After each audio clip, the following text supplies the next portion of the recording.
Então, né, bom dia, moçada. O meu grupo ficou com o seguinte tema, que é a contaminação do solo de dispersões de parasitoses. Aí eu vou estar aqui falando o nome dos seguintes integrantes, que é a Amanda, a Isabela Fernandes, a Lohane Gonçalves, a Marcela Rodrigues e a Natália Matos. E eu, no caso, o Gabriel Rosa, né? Aí, no caso, ficaram 3 pessoas responsáveis pela apresentação, que no caso é eu, o Gabriel, a Lohane, juntamente com a Amanda aí, né? Bom, primeiramente eu vou estar aqui falando um pouco sobre o solo, né? E logo em diante seguimos aí no embalo da apresentação que foi feita lá pelo Sutori, né? Bom, o solo ele é composto por matéria orgânica e inorgânica, né? Ou seja, a matéria orgânica ele é composta pelos animais, né, e resto de plantas. E a matéria inorgânica ali seria, no caso, fragmentos de rocha, né? E o seguinte, alguns solos também tem alguns não, né? Praticamente todos tem a composição que entra aí no caso água e ar, né? Só que isso vai depender muito da concentração de chuva, né? Principalmente da região. E hoje em dia aí algumas regiões são bem caracterizadas pelo tipo de solo, certo? Então, né? Seguindo aqui com a apresentação, eu vou citar uns 3 exemplos aqui do o que é mais frequente aí, né? Que causa hoje em dia as poluições no solo e nosso mundo agrário, né? Primeiramente eu vou estar citando aqui o exemplo dos usos de fertilizantes, né? Claro que hoje em dia aí todos os latifundiários já é meio que comum, né, usar em todas as lavouras. Mas contudo, né, todavia, sempre tudo que é em excesso faz mal, né? Por exemplo, igual o mau uso do fertilizante, né?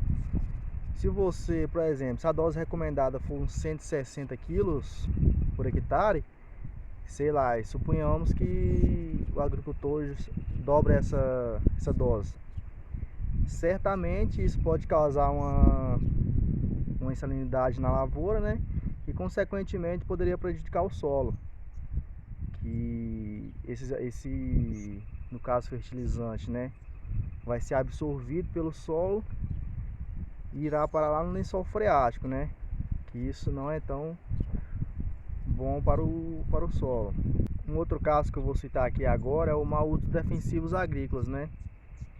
É claro que isso é normal, todo mundo usa, porém tem lá seus vantagens e desvantagens, né? Creio que isso releva por base como se fosse o mau uso dele, né? Porque eu vejo que hoje em dia muitos produtores usam ele de forma correta. Usando de forma correta, mesmo assim já prejudica o solo, agora imagina usando ele de uma má forma. Ou excedendo a dose, ou jogando resíduo sólido, ou até mesmo resíduo vencido de defensivo no solo.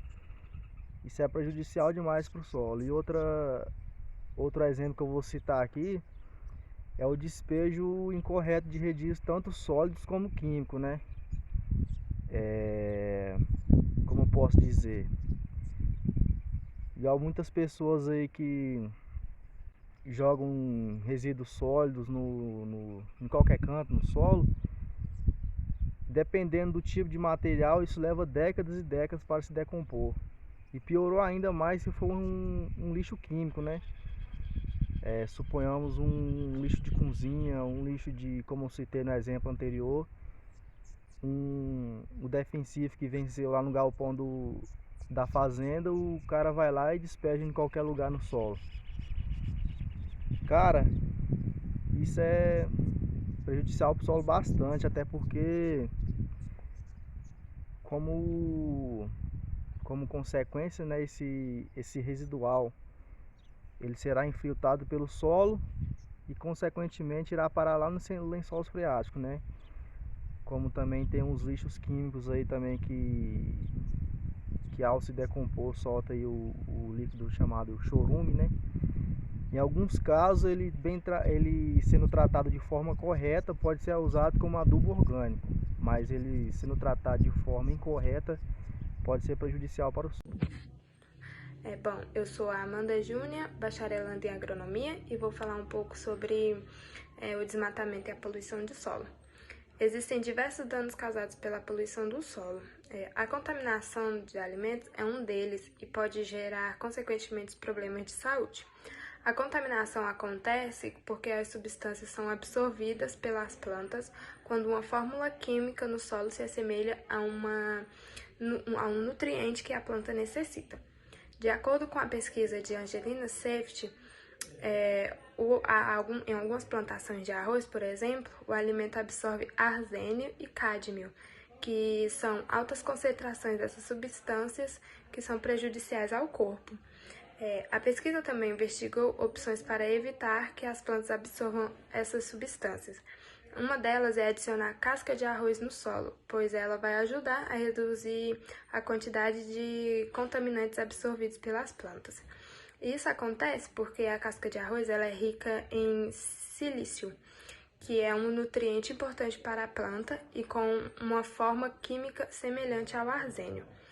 Essa semelhança funciona como uma espécie de distração para a planta e para a planta não absorver o contaminante. E além dessa contaminação de alimentos, outras consequências são associadas ao solo, como água poluída lançada pelas indústrias, infração de fossas sépticas, queimadas, mineração, esgoto, cemitérios e mais.